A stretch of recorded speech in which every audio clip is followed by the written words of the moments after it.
vamos para a nossa aula então de revisão da semana 6, 7, 8 e 9, tá? Segunda série. Nós vamos então agora nessa aula de hoje, eu vou retomar com vocês aí os capítulos 25 e 26, Brasil colonial, sociedade mineira e Revolução Industrial.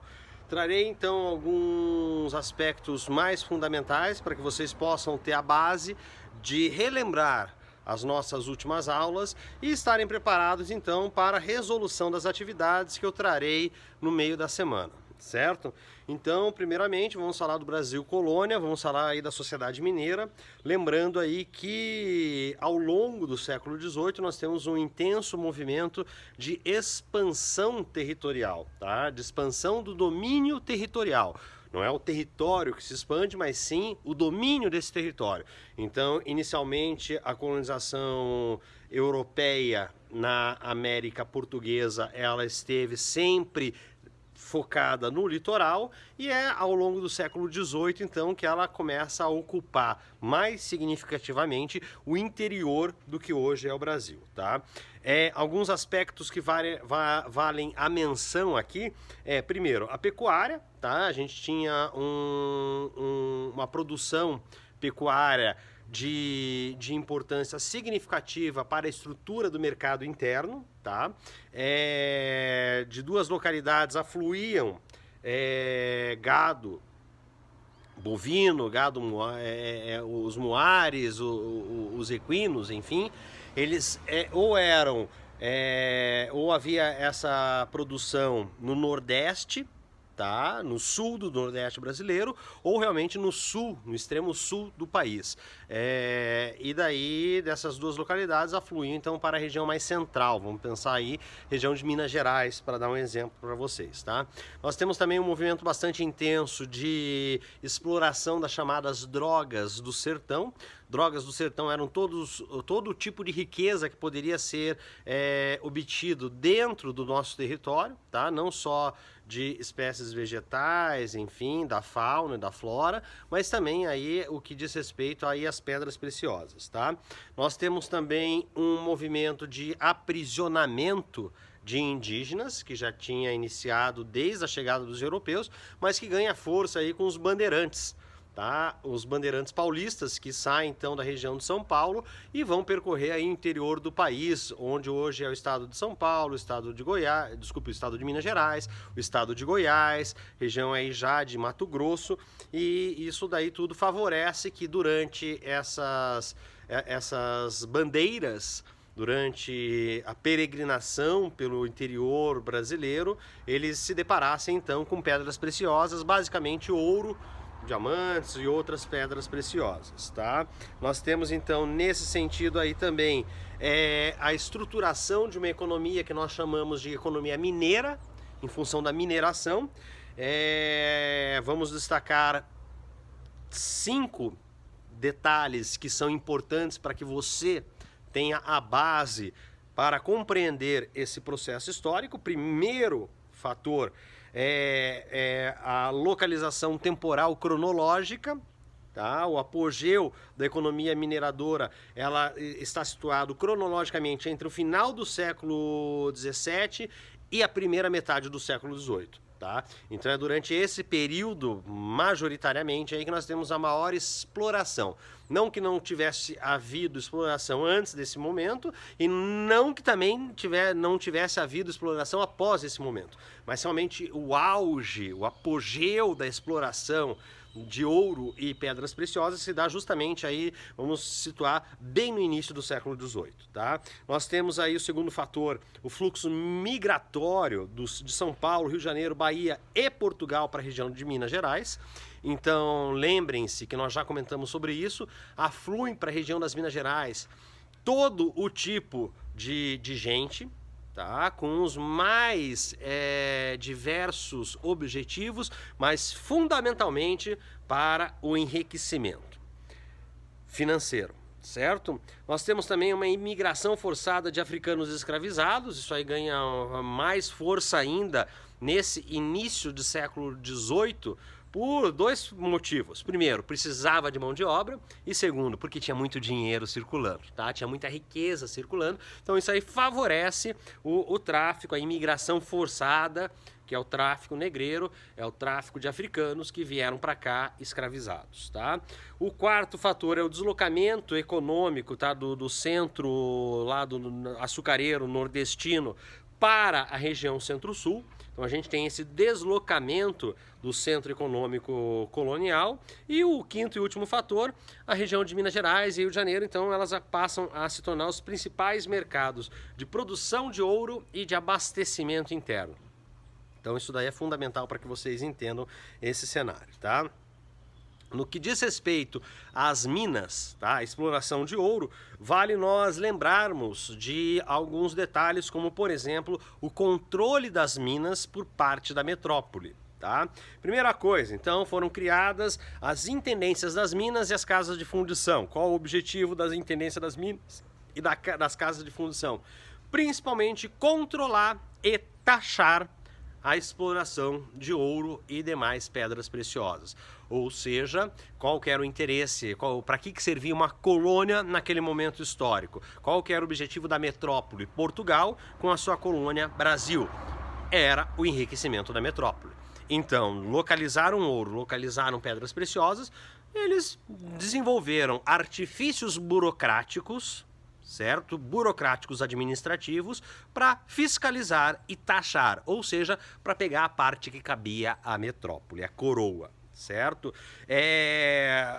Para que então servia, resumindo, para que servia a intendência das minas e as casas de fundição? Evitar contrabando e a burla do fisco português. Então, evitar que as pedras saíssem daqui sem serem taxadas e evitar também que não fossem pagos os impostos devidos de acordo com a administração da coroa. Tá? Uma política tributária extremamente rígida caracterizou esse momento. Então era rígida por quê? Porque acabava gerando riquezas muito importantes para a coroa portuguesa. Então, dentro dessa política de tributação que a coroa impôs à colônia, nós temos a cobrança do quinto, ou seja, de todo o ouro explorado, 20% deveria ficar com a coroa. Então isso é o quinto, tá? Uma cobrança de uma taxa anual, além dessa cobrança do quinto, tá? Sobre todo o ouro explorado, havia uma taxa anual, como se fosse assim, para você explorar ouro, você tem que me pagar anualmente uma taxa. E além dessa taxa, você vai me pagar sobre o ouro explorado. Então são esses dois principais aí meios de taxação da coroa, taxação metropolitana sob a colônia, tá? Isso aí também acabou gerando, depois aí do declínio, né, do apogeu, né, a gente tem um apogeu e daí tem o declínio. Obviamente havia ali os recursos, havia ouro, havia pedras preciosas, mas vão ser explorados intensamente nas primeiras 2 décadas aí do século XVIII e obviamente começam a se esgotar essas reservas naturais de ouro e de pedras preciosas, essas reservas minerais, e daí então a coroa determina a derrama, que é uma taxação sobre os impostos atrasados. Começaram a atrasar os impostos, enfim, começou a diminuir o recolhimento desses impostos, então a coroa, Portugal, determina a derrama, certo? Vamos cobrar agora tudo que está atrasado. Não estamos explorando, não estamos conseguindo tirar ouro das minas. Não interessa, tá? A gente vai pegar o que vocês têm. E daí, isso daí, obviamente, gera insatisfação, gera manifestação e gera revolta. Já visto aí o papel aí dos Inconfidentes Mineiros, com destaque bastante grande aí para a figura do Tiradentes. Seguindo aí, nós temos aí as características dessa sociedade mineira, que elas são bastante diferentes, são bastante distintas da sociedade nordestina açucareira, principalmente porque ela é extremamente dinâmica e diversificada. É dinâmica porque ela é formada por uma classe média urbana, tá? Ao contrário do Nordeste açucareiro, que estava basicamente localizado no campo, nas fazendas açucareiras, então era uma sociedade rural. E nós temos, ao contrário também da região nordestina açucareira, nós temos na região das minas de exploração de ouro e pedras preciosas uma grande, ou pelo menos relativa, mobilidade social, tá? Você podia chegar pobre e enriquecer, você podia chegar escravizado e podia conquistar a sua alforria, podia comprar a sua liberdade, certo? E o contrário também é verdadeiro, tá? Você podia chegar rico e de repente perder tudo na região das minas. E ela era diversificada por quê? Porque em função de estar concentrada principalmente em centros urbanos, houve uma grande miscigenação, ou seja, uma troca de diversos grupos sociais, raças ali, e isso então permitiu aí que a sociedade mineradora ela acabasse tendo aí uma característica própria, distinta do Nordeste açucareiro, e que acabou gerando aí então as bases do que a gente pode chamar de povo brasileiro. A miscigenação de indígenas com negros africanos, com europeus, com os nascidos aqui na colônia, e tudo isso daí vai trazer o que é a identidade do povo brasileiro, tá?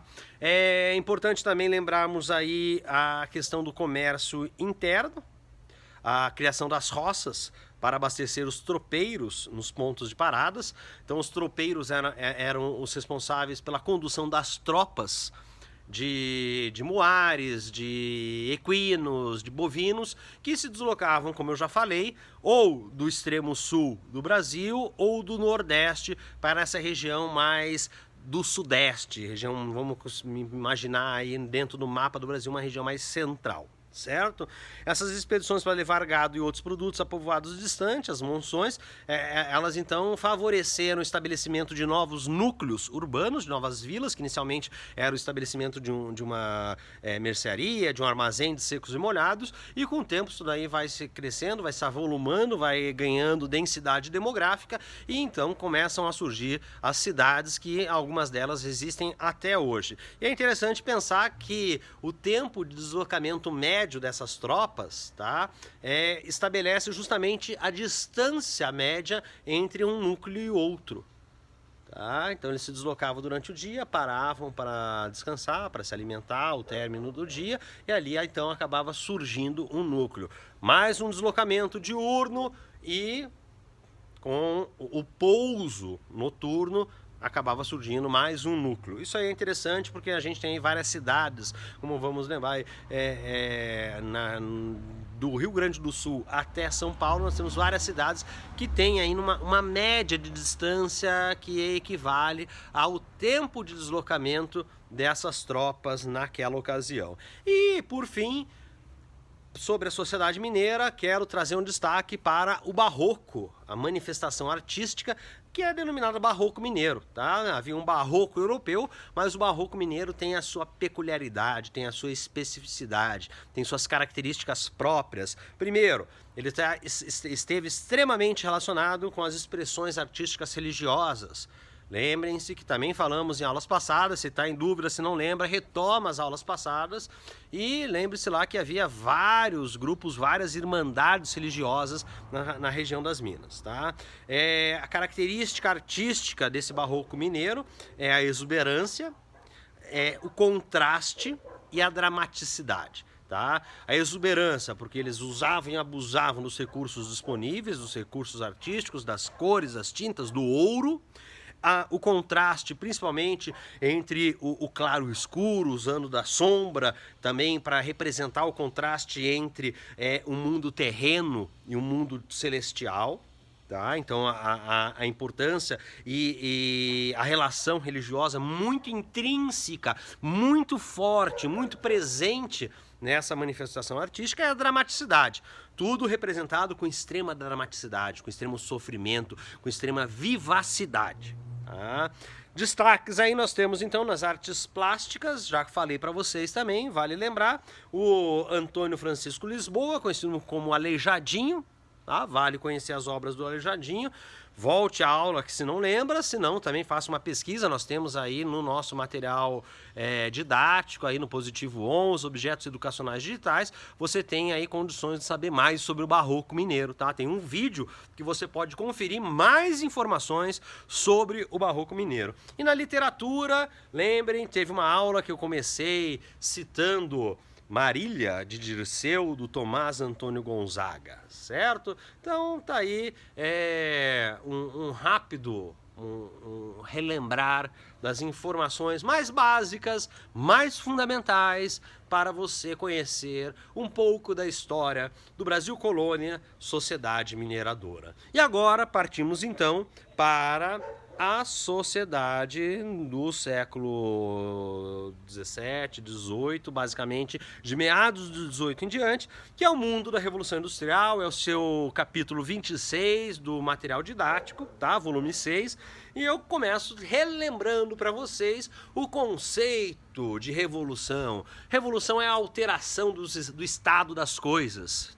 Revolução normalmente é usado na história para designar processos de transformação extremamente rápido, extremamente violento. Vamos pensar a ideia da Revolução Francesa, da Revolução Inglesa e de outras revoluções. Mas o que diz respeito à Revolução Industrial, nós estamos falando então de um conceito que é aplicado a transformações profundas nas relações de trabalho e estruturas de produção, que gerou impactos no modelo de organização da sociedade. Lembre, a gente teve aí 3 semanas de aula falando sobre Revolução Industrial e eu sempre enfatizei, vamos só deixar passar o caminhão aqui, tá passando um caminhão, a gente espera o caminhão passar e já traz mais informações para vocês. Passou, vamos lá, certo? Então eu sempre enfatizei para vocês a característica da Revolução Industrial ter alterado a natureza do trabalho e impactou significativamente a própria sociedade. E isso até os dias de hoje. Vamos pensar que a gente sempre fala aí de uma primeira Revolução Industrial, de uma segunda Revolução Industrial, da terceira Revolução Industrial e hoje praticamente aí muitos afirmam estarmos vivenciando o que pode ser designado como a quarta Revolução Industrial. Sobre as origens do processo histórico denominado de Revolução Industrial, eu gostaria de citar a acumulação de capital gerada pelo renascimento das cidades, então tinha dinheiro circulando, isso aí favorece a Revolução Industrial, a expansão marítima europeia, a economia mercantil e a colonização da América são os fatores aí predominantes que vão favorecer a acumulação primitiva de capital e vão ajudar nessa transformação da sociedade, na transformação da natureza do trabalho e da própria organização da sociedade contemporânea, tá? A gente tem como origem, pensando aí como o cenário geográfico de origem da Revolução Industrial, a Inglaterra, nós temos um despovoamento rural promovido a partir dos cercamentos de terra e, consequente também, em função da migração, após o cercamento de terras, nós temos a migração desses trabalhadores rurais que acabaram ficando sem trabalho no campo, eles vão para as cidades em busca de melhores condições de vida e também em busca de trabalho. E nós temos um desenvolvimento de novas técnicas de produção e surgimento de maquinismo, ou seja, novos processos de produção, novas técnicas, novas tecnologias e também em função também do uso do capital, nós temos aí o desenvolvimento e aperfeiçoamento de novas máquinas. Isso vai fazer com que a produção naquela ocasião ela aumentasse significativamente, então nós temos mais produção em menos tempo e daí nós estamos aí alimentando a lógica do sistema capitalista. Mais lucro em menos tempo, porque tempo é dinheiro. Isso aí a gente já conversou nas aulas anteriores. Não vou usar o tempo dessa nossa revisão para trazer de novo essa informação, é só relembrar mesmo, certo? Vamos pensar, a gente tem então pioneirismo inglês. Vou destacar aqui para vocês 6 fatores do pioneirismo inglês. Primeiro, abundância de matéria-prima. Quais eram as matérias-primas que favoreceram a Revolução Industrial na Inglaterra primeiramente? Lã e algodão. Então, se a gente tem lã, que era produzida aí pelos rebanhos nas grandes propriedades advindas do cercamento de terra na Inglaterra, e o algodão, que vinha principalmente das colônias inglesas e depois dos Estados Unidos, América do Norte, a gente tem, então pode daí relacionar então essas matérias-primas com o ramo de industrialização, que é o da indústria têxtil. Tá ligado nisso, certo? Segundo fator que eu quero destacar, desenvolvimento do comércio externo. A Inglaterra era dona de um império, de um vastíssimo império que se estendia da Europa, passando pela América, pela África e pela Ásia. Então ela tinha mercado externo, tinha gente para comprar, tinha gente para vender, ela podia comprar matérias-primas baratas e podia vender seus produtos industrializados. Então ela estava, obviamente, almejando lucro e estava realmente ganhando lucro com esse comércio. Terceiro fator de destaque aqui para o pioneirismo inglês, fica ligado: investimentos na produção industrial feitos pelo capital mercantil, ou seja, a burguesia que acumulou riquezas, que acumulou capital. Com o comércio, ela passa a investir esse dinheiro, esse capital, advindo aí do capital mercantil, para a indústria. Então a gente sai de um capital mercantil para um capital industrial, certo? O quarto fator do pioneirismo inglês é o aumento da mão de obra nas cidades em virtude do cercamento. Já comentei isso com vocês hoje, tá? E já comentei também nas aulas passadas. Nós temos aí uma abundância de mão de obra. E se abunda a mão de obra, logicamente o custo dessa mão de obra diminui. Lógica capitalista, fica ligado, meu amigo, fica ligada, minha amiga. A lógica capitalista, a lei da oferta e procura, tem muita mão de obra, está disponível no mercado, mas não tem tanta procura assim, porque eu já estou usando máquina nas minhas fábricas. Então, o custo cai, O quinto fator, mercado consumidor. Então, a Inglaterra tinha um grande mercado consumidor interno. Ela tinha também um mercado consumidor muito próximo, que é o mercado consumidor europeu, mas tinha o seu mercado consumidor nas suas regiões de domínio territorial, político e econômico, ou seja, nas suas colônias, nos seus protetorados, no além-mar. E o sexto e o último fator que eu quero destacar aqui, que favorece esse pioneirismo em inglês, também é relativo à matéria-prima, mas matéria-prima para fazer as máquinas funcionarem e para produzir essas máquinas. Eu estou falando de carvão e de ferro. Então, reservas de recursos naturais, muito grandes essas reservas na Inglaterra, que vão favorecer esse movimento de transformação dos meios de produção que nós denominamos de revolução industrial. Eu vou trazer também para vocês, nessa aula de hoje, aqui alguns aspectos que diferenciam aquilo que a gente denomina de primeira revolução industrial da segunda revolução industrial. Então, estou usando a nossa tabela, que está lá no livro de atividades, na sua página 10, tá? O livro de atividades do volume 6, capítulo 26, Revolução Industrial. Ao final dessa página 10, nós temos uma tabela na qual ela diz lá: primeira revolução industrial, segunda revolução industrial. Primeira revolução industrial, ela ocorre basicamente, majoritariamente, prioritariamente na Inglaterra. Segunda Revolução Industrial, ela já se estende da Inglaterra para o restante da Europa, para os Estados Unidos da América e para o Japão. Período principal da primeira Revolução Industrial é o século XVIII, de meados do século XVIII até o início do século XIX, enquanto que a segunda Revolução Industrial ela acontece prioritariamente, majoritariamente ao longo de todo o século XIX. Nós temos como energia principal de fazer as máquinas funcionarem na primeira Revolução Industrial o vapor, energia a vapor. Fazer as máquinas funcionarem. Já na segunda revolução industrial nós temos energia elétrica fazendo as máquinas funcionarem.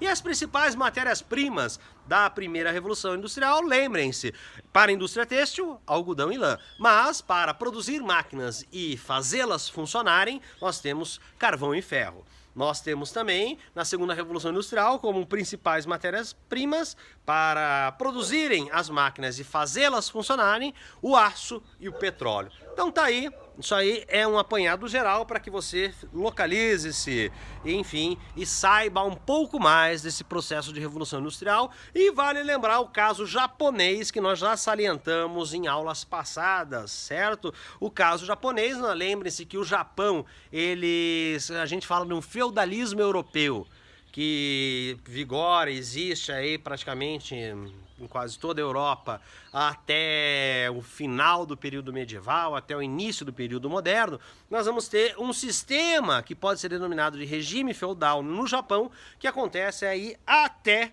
meados do século XIX. Então é um feudalismo tardio que acontece no Japão.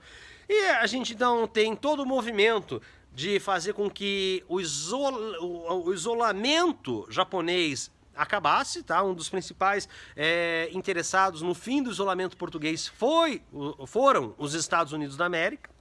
Nós temos aí a introdução de novos hábitos, novos costumes, uma reforma agrária, uma renovação de leis, tudo isso daí fomentado pela administração japonesa da era Meiji.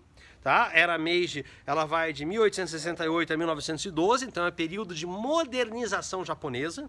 Nós temos também uma incorporação do Japão que deixa de ser, portanto, feudal e passa a funcionar dentro do sistema capitalista. Então é globalização do mundo, todo mundo aí dentro do capitalismo. E avanços tecnológicos nos transportes e na comunicação. Isso tudo resulta para o Japão e para os japoneses num rápido processo de modernização, no fortalecimento do Estado, por meio da intervenção econômica, e também na liberação da mão de obra que sai do campo e vai para as cidades, e daí a gente tem a Revolução Industrial Japonesa acontecendo aí, principalmente no final do século XIX e início do século XX. Pessoal, basicamente são essas as informações que eu gostaria de retomar com vocês para relembrarmos o Brasil colônia no caso da sociedade mineira, da sociedade mineradora e no caso da Revolução Industrial aí nos seus aspectos mais amplos. Essa foi a retomada aí do início da semana. No meio da semana eu volto com algumas atividades, alguns exercícios escolhidos a dedo, selecionados com muito critério para que a gente possa mais uma vez refletir e deixar vocês preparados para responderem qualquer pergunta sobre a sociedade mineradora no Brasil colônia e sobre a Revolução Industrial. Então fique ligado, SPE com você, somos nós aqui da Assessoria de História, Filosofia e Sociologia, apresentando essas aulas para vocês. Eu sou o professor Norto, espero que você permaneça em casa, protegendo-se do coronavírus e que possamos, dentro em breve, estarmos juntos presencialmente na sala de aula, na escola, com os nossos colegas. É isso aí, pessoal. Um grande abraço. No meio da semana eu volto com a resolução das atividades. Vamos lá!